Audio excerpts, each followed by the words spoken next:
berdoa.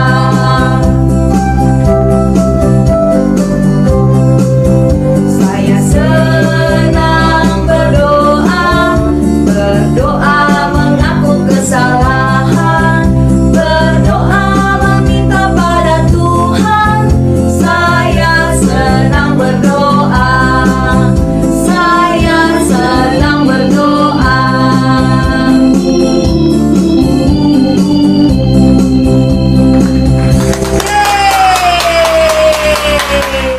Hai, halo, apa kabarnya adik-adik yang disayang Tuhan? Luar biasa, dahsyat, dan penuh sukacita. Yes, yes, yes. Kak Dia percaya nih adik-adik semua dalam keadaan sehat dan bersukacita selalu. Amin. Haleluya, puji Tuhan. Semangat kan? Karena kemarin liburan kemana aja? Kak Dia mau tanya nih, kemarin ada yang liburan ke kebun binatang nggak? Ada?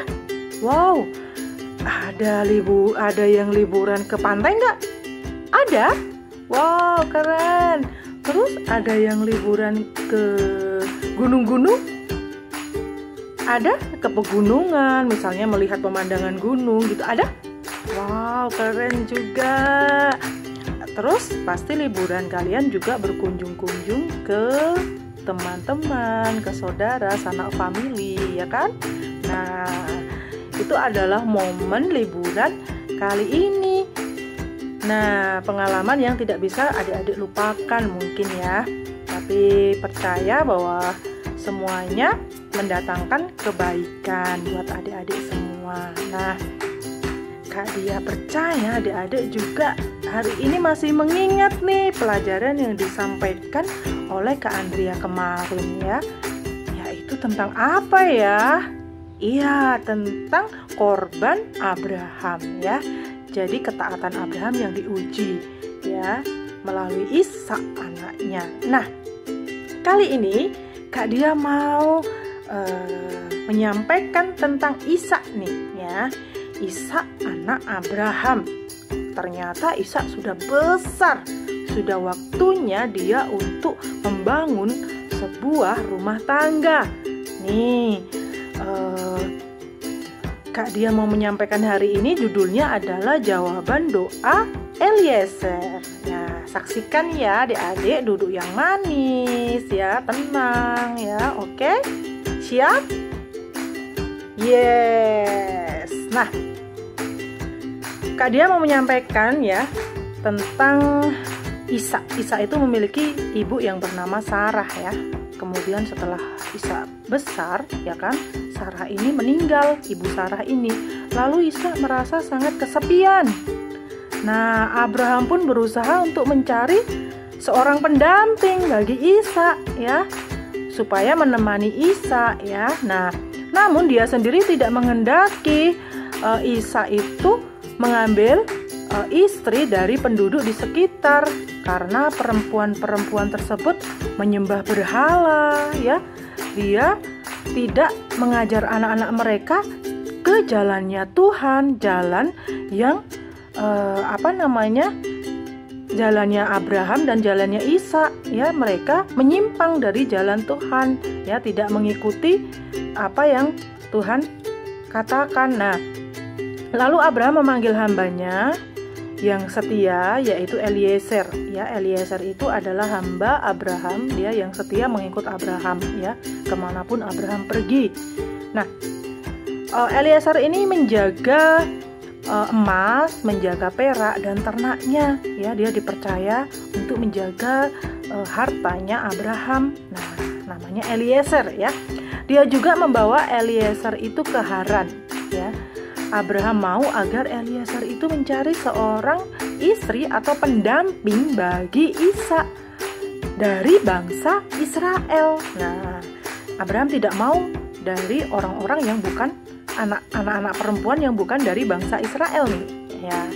Karena Abraham tahu kalau dari bangsa Israel itu dia menyembah Allah yang benar, seperti menyembah Allahnya yang Abraham sembah juga, gitu maksudnya adik-adik. Nah, dengan membawa 10 ekor unta dan banyak lagi hadiah. Terus Eliezer ini memulai perjalanannya untuk mencari seorang pendamping buat Ishak ya, karena Ishak sudah dewasa. Perjalanannya sangat panjang. Nah, tapi dengan penuh keyakinan karena tuannya yaitu Abraham berkata kepada Eliezer ini, kata Abraham begini, Tuhan akan mengutus malaikatnya untuk berjalan di hadapanmu, kata Abraham kepada Eliezer. Nah, akhirnya Eliezer percaya diri nih ya. Akhirnya tibalah Eliezer di kota yang bernama Haran. Nih ya. Sore itu dia berhenti untuk berdoa di pinggir sumur di luar kota itu. Ya, Eliezer ini berhenti di sumur, di sebuah sumur ya, di pinggir kota itu, kota Haran ini. Nah, dia tahu bahwa gadis-gadis itu akan keluar untuk mengambil air di sumur itu. Nah, namun pertanyaannya adalah Eliezer bingung nih, gadis manakah yang sesuai untuk Ishak. Lalu Eliezer karena bingungnya berdoa kepada Tuhan. Katanya, ya Tuhan Allah, tolonglah aku untuk mengetahui gadis mana yang tepat bagi Ishak, anak tuanku Abraham. Nah, biarlah gadis itu berkata, minumlah dan aku akan memberi minum untuk unta-untamu juga. Nah, ketika Eliezer masih berdoa nih ya, Eliezer dalam kondisi masih berdoa begini. Lalu datanglah seorang gadis yang sangat cantik ya ke sumur itu dengan membawa buyung di bahunya. Buyung itu tempat untuk menaruh air ya adik-adik. Nah, Eliezer itu meminta air dari gadis itu. Dan gadis itu pun menjawab, minumlah Tuan, dan unta-untamu akan kuberi minum. Nah, ucapan dari gadis itu persis ya, sama persis apa yang didoakan oleh Eliezer baru aja. Ya, barusan itu Eliezer berdoa kepada Tuhan tentang ucapannya seperti yang gadis ini ucapkan ya. Jadi, wah, setelah gadis itu memberi air kepada unta semua, juga kepada Eliezer, gadis itu memperkenalkan dirinya. Kata gadis itu, namaku Ribka. Siapa yang di sini namanya Ribka? Ada? Yeay. Nah, jadi nama gadis ini adalah Ribka. Ribka ini adalah gadis yang sangat baik dan murah hati ya. Dia orang yang berani ya. Dia mau menolong semua orang. Dia nggak berpikir siapa orang itu, apakah dia kaya, miskin, apakah dia sebangsanya, apakah dia hitam, putih, rambutnya keriting, lurus. Dia nggak berpikir seperti itu. Pokoknya dia datang karena melihat, mungkin ya, melihat ada yang membutuhkan pertolongan. Lalu kemudian Ribka dengan merelakannya untuk dengan tulus ikhlas ya, untuk menolong Eliezer ini. Nah, datanglah ke rumahku, kami mempunyai kamar untukmu dan juga untuk unta-untamu. Nih, kata Ribka lagi. Wow, Ribka adalah gadis yang sangat baik rupanya. Dia sangat murah hati, dia mau menolong Eliezer untuk singgah ke rumahnya untuk istilahnya beristirahat. Kemudian dia mau memberi minum unta-unta, memberi makan unta-unta ya. Terus biar Eliezer bisa beristirahat, mungkin bisa makan minum juga di sana lebih nyaman ya di rumahnya Ribka ini. Ribka menawarkan diri. Nah, Ribka adalah gadis yang baik, bukan? Nah, kemudian Eliezer menundukkan kepalanya dan berterima kasih kepada Allah ya karena kesetiaannya. Maksudnya Eliezer ini menundukkan kepala, dia berdoa kepada Tuhan, terima kasih karena kesetiaanmu, karena pertolonganmu dan karena tuntunanmu sehingga aku menemukan seorang gadis yang sangat baik, sangat murah hati dan sangat takut akan Tuhan ya. Keesokan harinya Ribka setuju untuk bersama-sama dengan Eliezer menundukkan kepalanya dan berterima kasih kepada Allah karena kesetiaannya. Nah, akhirnya keesokan harinya Ribka itu setuju untuk bersama-sama dengan Eliezer untuk kembali ke tempat Abraham. Dia bersedia untuk menjadi istri bagi Ishak.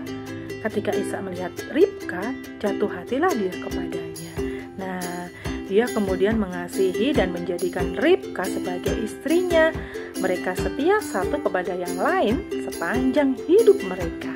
Begitulah cerita tentang Ishak setelah dewasa, setelah kematian ibunya Sarah. Nah, oke, adik-adik, kita akan membaca di Mazmur 145 ayat 18. Yuk kita baca semuanya. Buka Alkitab kalian ya. Sudah siap? Oke, Kak Dia hitung ya. 1, 2, 3.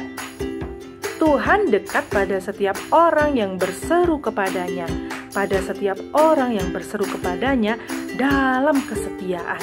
Nah, inilah ayat Alkitab yang kita baca hari ini, bahwa Tuhan itu sangat dekat ya. Tuhan itu sangat dekat pada setiap anak-anak kita semua yang mau berdoa kepada Tuhan, berseru dengan tak jemu-jemu, dengan setia ya. Ketika belum dijawab doanya, jangan langsung ngamuk, jangan langsung marah ya, tetapi percaya dan dengan setia terus berdoa sampai Tuhan menjawabnya. Seperti di cerita Alkitab yang barusan Kak Dia sampaikan. Nah, tak jemu-jemu dengan harus perjalanan panjang ya, akhirnya jawaban dari doa Eliezer ini dikabulkan, jawaban dari doa Abraham ini dikabulkan, jawaban dari doa Ishak ini juga dikabulkan. Nah, mendapatkan yang terbaik. Oke, ada pertanyaan ya buat adik-adik semua. Pertanyaan pertama adalah, mengapa Abraham tidak mengizinkan Ishak untuk mengambil istri dari kalangan orang-orang di sekitar mereka? Ada yang tahu? Tadi udah Kak Dia sampaikan loh. Iya betul, karena anak gadis di sekitar Abraham, di sekitar lingkungan mereka pada waktu itu tidak mengenal Tuhan. Ya, jadi Abraham tidak mau kalau Ishak ini memperoleh pasangan, memperoleh istri yang tidak kenal dengan Tuhan. Nah, kemudian yang kedua, bagaimana Eliezer bisa mengetahui bahwa Ribka adalah gadis yang tepat bagi Ishak? Ya, karena Ribka adalah gadis yang murah hati. Karena ucapannya Ribka ini sama seperti apa yang diucapkan di dalam doa Eliezer ya. Nah, oke adik-adik, sekarang kita akan lanjut ya ke pertanyaan yang ketiga. Pertanyaan ketiga, apakah Ribka bersedia untuk pergi bersama Eliezer? Yes, betul. Jawabannya adalah iya. Ribka bersedia pergi bersama Eliezer untuk bertemu dengan Abraham dan Ishak. Ya. Oke adik-adik, cukup 3 pertanyaan aja ya. Jadi pelajaran hari ini adalah kita harus setia dan berharap dan bersandar kepada Tuhan. Ya, apa yang kita doakan harus terus-menerus dengan berusaha dan tak jemu-jemu untuk kita memohon dan meminta berpengharapan kepada Tuhan. Ya, jadi kalau lagi belum dijawab nih, jangan mutung, jangan marah, jangan ngomel, jangan ngeluh sama Tuhan ya. Tapi tunggu. Waktu Tuhan adalah waktu yang terbaik ya. Oke, yuk mari sama-sama kita berdoa kepada Tuhan. Lipat tangan, tutup mata. Tuhan Yesus, terima kasih Tuhan yang baik. Engkau sungguh sangat baik, Engkau sungguh sangat setia di dalam kehidupan kami Tuhan. Terima kasih Tuhan buat firman-Mu untuk kami juga boleh memiliki hati yang taat, hati yang setia, hati yang terus-menerus berpengharapan kepada-Mu Tuhan. Sehingga kami semua anak-anak-Mu menjadi anak-anak yang memiliki attitude yang baik, yang murah hati, memiliki attitude yang berkenan di hadapan Tuhan, memiliki juga menjadi anak yang memiliki berprestasi dalam akademis, pintar, Tuhan kepandaian, juga kami memiliki hati yang takut akan Tuhan. Terima kasih Tuhan, biarlah Engkau menjamah setiap kami Tuhan. Berkati juga kedua orang tua kami Tuhan, berkati mereka dalam setiap pekerjaan mereka. Terima kasih Tuhan Yesus, biarlah kami semua menjadi anak-anak terang, anak-anak yang bersinar bagi dunia ini, menjadi garam dan terang, dan terus bertumbuh dan berbuah-buah lebat, dan buahnya itu manis, boleh dinikmati banyak orang. Terima kasih Tuhan, biarlah kami senantiasa boleh menjadi berkat bagi orang lain. Di dalam nama Tuhan Yesus Kristus, mari sama-sama kita katakan, amin. Haleluya. Sampai jumpa adik-adik, sampai ketemu lagi dengan Kak Diah maupun Kak Andrea ya. Bye, happy Sunday.